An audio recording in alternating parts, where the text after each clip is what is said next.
The last few verses here is what's known as a doxology. A doxology is a series of declarations of praise announcing who God is and what he has done, sometimes in the form of a song. I love doxologies. They are a great way to just worship and to praise and to meditate on God's goodness, on his greatness.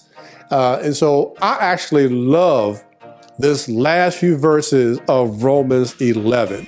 And it says here, verse 33, "Oh, how great are God's riches and wisdom and knowledge. How impossible it is for us to understand his decisions and his ways."